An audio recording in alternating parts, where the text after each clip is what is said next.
Hi, and thank you for tuning in to Noir Histoire. I'm Natasha, and in this episode, I'll be discussing Go Tell It on the Mountain. This episode is also available as a podcast via your favorite podcast listening app if you prefer to just listen. Go Tell It on the Mountain by James Baldwin is a 1953 novel that is based on Baldwin's life, but is not an autobiography. Instead, the story follows a day in the life of John Grimes, a 14-year-old boy growing up in Harlem. The book explores John's life in the present, which includes his relationship with his family and church, but the past of the three adults in John's life, how they intertwine and made them the people they are in the present, are also explored. I was very aware of James Baldwin before reading this book, largely because I'd seen snippets of interviews with him from the 1960s during the Civil Rights Movement. In those clips, he was providing commentary during appearances on TV shows, not necessarily participating in debates, but rather conversations about the Civil Rights Movement and the Black experience in America. I was also aware of the titles and themes of some of his books. I knew that he's regarded as being an incredible author, but up to this point, I don't think I've read a James Baldwin book. As I sat down and started planning out the books and movies that I would review for the year, I thought it was about time to finally read something by Baldwin. He would be incredibly fitting for Black History Month. I looked through some of his titles, and for whatever reason, this book stood out to me. John is the oldest of his parents' 4 children, with one boy, Roy, after him, and 2 younger sisters. One is about elementary school age, and the other is a baby. His mother, Elizabeth, takes care of the kids and home, but sounds like she might also work, while his father, Gabriel, is a preacher at a local church, though it sounds more accurately like he's a deacon. Gabriel is like the backup for the main preacher, thus he's usually not the one that stands up and gives the sermons on Sundays. His duties and responsibilities are more focused on maintaining the physical church rather than preaching to the main body of the congregation. Because of his involvement with the church, his family is involved as well, with John in particular tasked with performing chores at the church. Within the household, John and Roy are growing up under the strict guidance of Gabriel, while their mother Elizabeth is a bit warmer and gentle with them. There's a scene early in the book where their father has left the house to go to his part-time day job, so it's just the mom and kids at home. It feels tense when Gabriel is around, as Elizabeth withdraws into herself, and the boys, especially John, seem nervous. Gabriel is very demanding with the boys, to the point where it's overwhelming. He struck me as one of those parents who keep their kids on such a tight leash that the moment they get a bit of freedom, they have no idea what to do with themselves. Roy is a problem child who is very willful and does his own thing. I don't think Roy's age is ever stated explicitly, but he's a preteen at most. Despite his young age, he's already getting into trouble in the neighborhood due to ripping and running the streets with his friends. There's a great deal of fear for him and his future because he seems to already be headed down the wrong path. Meanwhile, John is rather inoffensive and seems to be a good kid who is just trying to avoid drama. That's not to say that Roy is a lost cause, but just that greater effort needs to be made to keep him on the straight and narrow. Whereas with John, he doesn't get into any real trouble, but Gabriel is always giving him grief. When John was younger, the school principal singled John out as being intelligent, and since then it has been his internal source of self-esteem. He takes great pride in being intelligent, and it's had a tremendous impact on how he moves through life. Being the oldest boy, and because of Gabriel's involvement with the church, quite a bit of expectation has been placed on John with regard to his future. There's an expectation that he might follow his father into the ministry in some form. But despite being so immersed in the church, John doesn't feel the connection with the church that he thinks he should. It's kind of sad because to a degree, it seems to be a result of his relationship with his father. Gabriel is overbearing and self-righteous and beats the family over the head with religion to the point that it turns the boys away. John is subtle and keeps his true feelings to himself, while Roy asks questions and pushes back against the authority of their father. At first glance, the two brothers seem to be very different from each other, and to a degree they are. But because they've grown up in the same house under similar conditions, their internal feelings are much the same. They seem to be 2 sides of the same coin, where the feelings that they have are very similar, but how they express themselves and their frustrations are different. We have insight into John, though not Roy, as the story is mostly but not completely told from John's perspective. There are a few situations where the 2 boys are present and interact with other characters. John seems to be the more subdued of the 2, but it's more a matter of him being less willing to openly express himself in comparison to his brother. Roy more openly wears his emotions on his sleeves and doesn't hesitate to immediately state his thoughts and feelings, while John hangs back and watches on. John keeps his feelings to himself, but is honest with himself about those feelings. During the scene where Gabriel is away from home, Roy is home, which is often not the case when Gabriel is around. Both boys have a warm relationship with their mother, while their father is somewhat cold towards them. It seems like outside of reprimanding them, he doesn't have a civil thing to say to them. There's no regular conversation. Everything is some kind of condemnation or him preaching the gospel. But he's so heavy-handed, even when just talking about religion, that it turns the kids off. If he took a more gentle approach and reached out to them on their level in a way that they could relate, they might be more receptive. Their mom is open with them when she's outside of the presence of their dad. She has conversations with them and allows them to ask questions. Elizabeth tries to keep them in line, but doesn't stifle them. She doesn't try to raise them by stamping out their individuality or trying to turn them into robots. Gabriel is well-meaning and cares about his sons. He wants good for his sons and is trying to keep them on the straight and narrow. But the methods that he's using are counterproductive because they push the kids away rather than bringing them more into the fold. Elizabeth tries to function as a go-between and expresses to the kids that their father has good intentions, but Gabriel is even prickly and distant with her. During conversations with Gabriel, Elizabeth pushes back and advocates for the kids and herself. Instead of listening, he just takes offense at anyone disagreeing with him. There's a situation where Roy gets into some trouble, and Gabriel places blame on Elizabeth for allowing the boys to run the streets.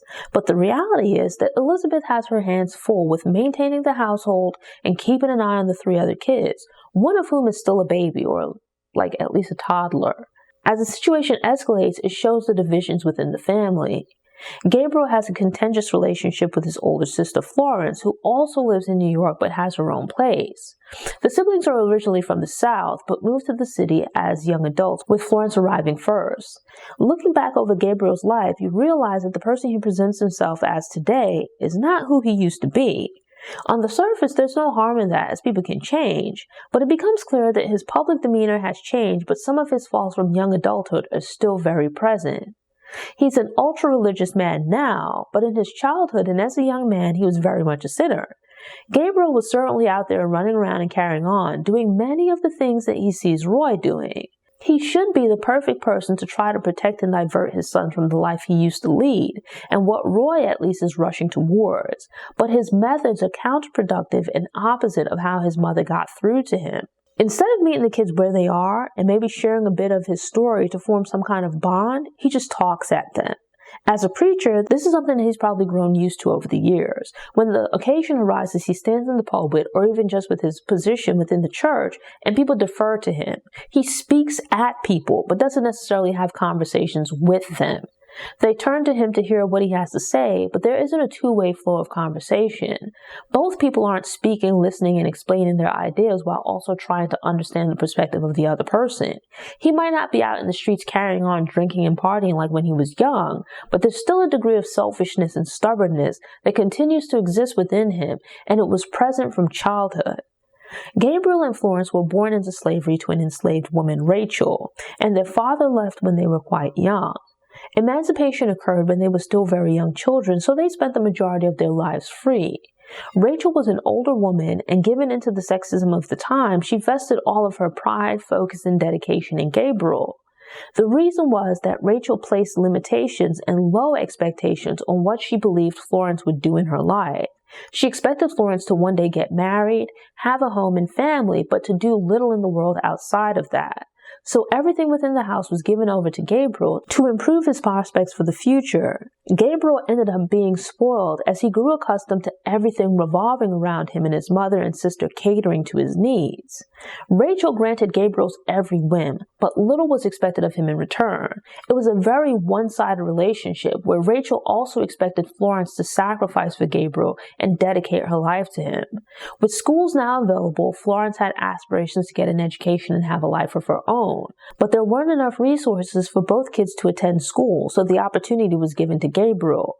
Giving so much as a girl and later as a young woman, Florence decided to strike out on her own and headed to Harlem in hopes to get more out of life. Something that I enjoyed about the book is that it's a real character study. We see the adult characters as they are in the present, but we also get a peek back into their early lives and an understanding of how they've developed over time. It's so easy to make characters black and white, to take someone like Gabriel and cast him as the villain in the story, but he's more complex and multi-layered. I found him incredibly selfish and frustrating, but still sympathized with him as a character. Because you understand his backstory and development over time, it makes Gabriel feel like a fully fleshed out character. Outwardly, John is the most impressive of the characters, yet he has a rich and passionate internal life. He's probably my favorite character and one of the most interesting.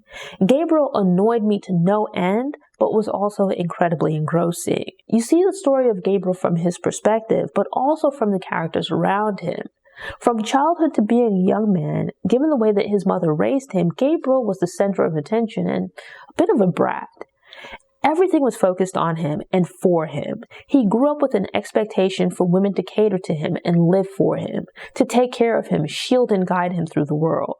As he got older and was partying and drinking heavily, his mother wanted him to get his life together to fulfill this vision of a good life that she saw for him and for which she sacrificed. For Rachel, this meant Gabriel finding his way into the church and ministry. This is while at the same time ignoring the needs, aspirations, and personhood of Florence. So much hope and effort invested in Gabriel that it creates a sense of entitlement within him. Before getting into the church, he does what he pleases. Gabriel knows that he's doing wrong, but doesn't put in the effort or energy needed to move away from drinking and carousing with women. And when he finally does get into church, he's a bit of a false prophet. Because he imagines himself to be saved, he says the words and performs the rituals, but falls short when it's time for him to start living and walking the walk rather than just talking about it. It's easy to stand up in the pulpit and speak about right and wrong, the path that one should take in life versus living it out day to day. Gabriel is very willing to point out the flaws and shortcomings of the people around him, but not as willing to acknowledge and eliminate those bad habits within himself. He might not be out there getting drunk, falling into gutter, and chasing after random women, but the way of living properly as far as how he treats other people is still lacking. Before joining the church, he was a bummy guy and wasn't living the most positive life. After joining the church, his actions weren't as bad, but his thoughts were, as he sat in judgment of many of the people around him while putting himself in situations to do wrong. He's so concerned with everyone else that he's not safeguarding himself from doing wrong and begins slipping. His issue is a matter of gender, but also sexism. Beginning with his mother, she focuses all of her attention on Gabriel and sacrifices everything for him while making Florence do the same. When he gets older and is now moving about in the world, regardless of being in or out of the church, he views women as being in service to him. Throughout the book, he has romantic relationships with 3 women, the first of which was Deborah, a woman who was sexually assaulted as a preteen, and her supposedly Christian community viewed the event as a failing on her part. She came to be seen as having been defiled and was ostracized by the community. Terrible things happened in her youth, which would have understandably made another person bitter and self-destructive. Yet Deborah grows up to be a very decent person. Despite the community turning its back on her, ostracizing and talking badly about her, she never swayed in staying on the right path. She doesn't just attend church, but provides solace to the ill, food for the hungry, and resources for the homeless and poor. Deborah is doing God's work, and this is despite humanity being terrible to her. She's a very good person and somehow winds up being Gabriel's first wife. And this is after having known Gabriel when he was out there running about in the streets. She brings him more fully into the fold when he finally takes steps to turn his life around. Gabriel was a disappointment to his mother throughout much of his life. She'd sacrificed her life for him, and by the time of her death, he was still struggling to turn things around. Then when she was old and laying on her deathbed, he was unable to provide her with the care and support that she needed. Deborah had to step in and care for Rachel. He was unable to dedicate time to his mother because he'd been raised to be selfish.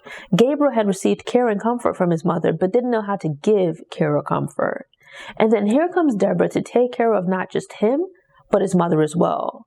She also maintained a connection between him and Florence after she moved to New York. Otherwise left to their own devices, Gabriel and Florence would have likely permanently fallen out of contact with each other after their mother's death. Deborah continued to provide support for Gabriel as he rose through the ranks of the church and began to make a name for himself as a preacher in the area. Yet despite all that she does for Gabriel, it's still not enough. Deborah supports his dreams and ambitions, helping him despite Gabriel doing things to hinder himself due to a lack of faith in his abilities. He's well aware of his flaws and shortcomings, and she is as well, but still encourages and supports Gabriel.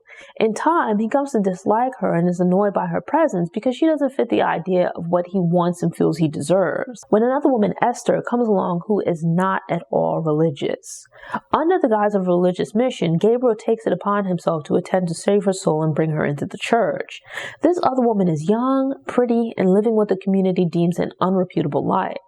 I didn't see the big deal with her lifestyle, but these were different times. Gabriel sits in judgment of Esther while at the same time being attracted to her. While lying to himself about saving her, Gabriel should be focused on trying to save himself because his faith and footing on the right path aren't very secure. He makes excuses and tries to shift the blame and burden of responsibility onto someone else. When he does wrong, he's unable to fully accept responsibility for his actions and tries to hide his misdeeds. The situation with Gabriel and these two women struck me as something that happens sometimes when people change stations in life. Deborah helped Gabriel when he was at a low point in his life. She provided support and encouragement while he tried to find his way. When he moved into a better position in life, she was a reminder of what he had been, and he now felt that he could do better. Yet he didn't let her go. He continued to hold on to her and made use of her capabilities. And he likely would have continued to hold on to her while feeling he deserved more if Deborah hadn't died from an illness. By the start of the story, Deborah had been dead for many years, though it played a part in him meeting Elizabeth, who would become his second wife. When they got together, he made her a promise that she would have a good life and he would cherish, protect, and take care of her. Once again playing the part of the savior, he disappoints yet another woman by making promises and then falling short of them. Throughout the book, there's a theme in Gabriel's life where he says all of the right things, but quite often his actions don't match up. He does the complete opposite of what he said he would do or what he says he represents. When he does things, it's a matter of going through the motions rather than it being done with conviction and a willing spirit. When he does the right thing, it's done begrudgingly. Gabriel is a hypocrite and doesn't even seem to know it. He's a deeply flawed individual that believes he has been chosen. On the one hand, he's a good person to stand in the pulpit and warn against sin because he's been there and done that. But because of his dishonesty with himself and lack of conviction to truly change his ways and be a good person, he continues to be an example of what not to do. This struck me as the true genius of the book. Gabriel is exalted and able to move up in the church and stand in this high-ranking position despite being completely undeserving of it. You have these two women that he married who were leading hard lives due to factors beyond their control, and other church members would sit in judgment of them. But once they set themselves on this path of following this way of life, they stuck to it steadfastly. They truly turned their lives around, but yet they've constantly reminded of what they once were, and it wasn't even their fault. And here Gabriel is constantly backsliding. It's revealed that Gabriel is John's stepfather, as his father died before he was born. It gives some unfortunate context to the way that Gabriel treats John. He tries to pin the children into just home, church, and school with no life or interest beyond that. The story in the present takes place during one day, which also happens to be John's 14th birthday. Elizabeth didn't get John a gift, so she gave him some money for his birthday and told him to use it to buy or do something for himself that will make him happy. Instead of going and buying a toy, he takes the money and goes into Harlem to Central Park, where he stands atop a hill, which is his favorite spot. He takes a little walk through the city and goes to the movies. When the book takes a look back at Elizabeth's life and her relationship with his birth father, Richard, you realize that these are the things that they did during the time they were dating. His birth father took his mom on dates to museums, the movies, Central Park, and just walking around to explore what the city had to offer. They went out and enjoyed the world as his father craved to take in as much of the world as possible because efforts had been made to keep so much from him. Richard's mother had died in childbirth and his father wasn't around, so he had been bumped around from place to place until he reached an age where he began to take care of himself. He didn't have anyone to look over or guide him, and it sparked a hunger within him to know and learn as much as possible. He shared that curiosity and passion for exploration with Elizabeth. Compare that to Gabriel, who has a limited way of viewing and experiencing the world. Neither Richard nor Gabriel grew up with their fathers, and Gabriel's mother doted on him while Richard's had died. But Richard still managed to pass along his kind, curious, and intelligent spirit to John. Gabriel's sons grew up to be rather rough and head down a path plagued with crime and violence. It's kind of a sins of the father situation where both men pass their core inner selves down to their sons to differing effects. John isn't a troublemaker. He's a pretty good kid who stays out of trouble. He's a normal child who wants to see and experience the world, but innocent things that he wants to do, like going to the movies, Gabriel regards as being evil. John goes to the church to clean up and prepare for the evening service. He spends some time playing around with a young man, Alicia, who is on his way to possibly becoming a pastor in the church. John has a bit of a man crush on Alicia as a boy looking up to a cool older teen, though it also has some unspoken romantic undertones. When the church service begins and everyone is in a frenzy, John feels disconnected from what's going on. Gabriel has come to represent the church, or rather what Gabriel believes influences John's view of the church. Gabriel, being a negative, overbearing, hypocritical person, is pushing John away from the church. There's a moment where they're kneeling at the altar praying while Gabriel is presiding over the service. But John feels something within that tells him to stand up, and it begins a fight between his internal feelings and impulses versus Gabriel's wish for him to remain kneeling at the altar. When the voice within prompts John to attempt to stand, Gabriel tries to push him back down. Gabriel believes he is chosen and regards John as being evil, but this isn't true.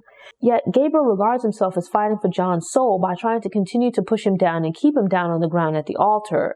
Gabriel thinks he's doing right, but looking back over his life and who he is now, it becomes clear that this isn't a man that John should be following. John shouldn't aspire to following in Gabriel's footsteps and shouldn't be kneeling at this man's altar because he's not fit to lead. When Rachel and Deborah tried to get Gabriel to change his life, they used love, not force. He's not patient with John and doesn't attempt to talk or explain things to him and meet him where he is. Instead, he decides to try and use force to beat the evil out of John. He tries to use violence to convert John, and we see this throughout the book. There's a certain hostility and haughty self-centeredness in Gabriel in his preaching. It's less about the other person and more about him and his perceived calling to save lives. It was interesting looking back at this in contrast to the start of his career, when there was like a big revival in town, and Gabriel was invited to speak among the other elders of the church. He looked down on them because they made an unkind comment about Deborah, which was inappropriate and mean-spirited. But there was hypocrisy in Gabriel speaking out against these men because he looked at them and saw their shortcomings and unfitness to lead. But as he developed over time, he failed to recognize these things within himself and came to hold similar views about Deborah. His speaking out against them was less about fighting a wrong and more about him being self-righteous. During the interaction at the altar between John and Gabriel, I was all types of stressed and hoping John would get up and run out of the church, maybe go and stay with his aunt, because I just felt like no good could come of this. Gabriel just had it out for him, and nothing John did was ever going to be good enough. Baldwin conveys a lot in this story about hypocrisy in a manner that is just it's incredible. This was the first book that I've read by him, and sometimes with reading an author's work, you have to pick up several books and give them a try to get a good feeling for the author. But I could see Baldwin's genius from the very beginning and understood why he's considered to be such a great author. This is a relatively short book, but a very complex and multi-layered story. Yet at the same time, it's told in a way that's very approachable. There are all of these different things going on, as there's what's taking place on the surface, and then the deeper reality of what's going on below. But it remains so relatable and accessible. It feels very human. I thoroughly enjoyed reading this book. Thanks for tuning in. Show notes are available on the Noir Histoire website via the link in the episode description. If you enjoyed this episode and want more book recommendations, subscribe to the channel, click the notification bell, and check out my book review playlist.